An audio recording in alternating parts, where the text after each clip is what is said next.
अगर बारिश की रात तुम्हारी खिड़की के बाहर कोई चुपचाप खड़ा हो और तुम उसे देख नहीं पाओ, लेकिन यह महसूस हो कि वो तुम्हें देख रहा है, तो समझ लेना रात नॉर्मल नहीं है। उस रात बारिश अचानक शुरू नहीं हुई थी, वो धीरे धीरे बढ़ी थी, जैसे आसमान जानबूझकर आवाजें ढक रहा हो। कमरे में अंधेरा था, सिर्फ खिड़की के बाहर स्ट्रीट लाइट की पीली रोशनी बारिश के साथ हिल रही थी।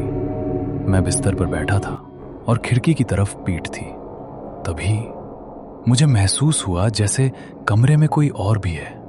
मैंने पलट कर देखा, कुछ नहीं, लेकिन खिड़की के कांच पर एक अजीब सी हरकत थी।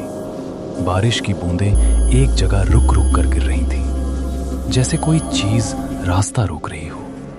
मेरी सांस अपने आप धीमी हो गई। तभी खिड़की के बाहर कदमों की बहुत हल्की आवाज आई, छप छप, धीमी, भारी, और बिल्कुल खिड़की के सामने आकर रुक गई। मैं हिल नहीं पाया, क्योंकि ये कदम चलते हुए नहीं, खड़े होने जैसे लग रहे थे। बारिश अब भी गिर रही थी, लेकिन बाहर से कोई और आवाज नहीं आ रही थी, न हवा न पत्ते, सिर्फ एक अजीब सी मौजूदगी। मैंने हिम्मत करके खिड़की की तरफ देखा।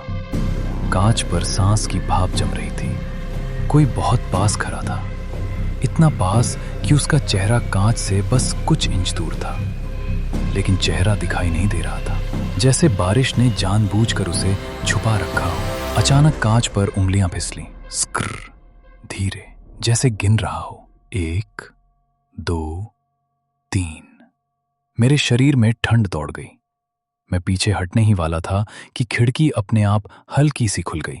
बारिश की हवा अंदर आई और उसी पल मुझे एहसास हुआ, जो बाहर खड़ा था वो अंदर आने की कोशिश नहीं कर रहा था, वो पहले से ही अंदर था। आज भी बारिश होती है तो मैं खिड़की नहीं देखता, क्योंकि मुझे पता है जो उस रात बाहर खड़ा था वो खिड़की के रास्ते नहीं आया था, वो तो पहले से कमरे में मौजूद था।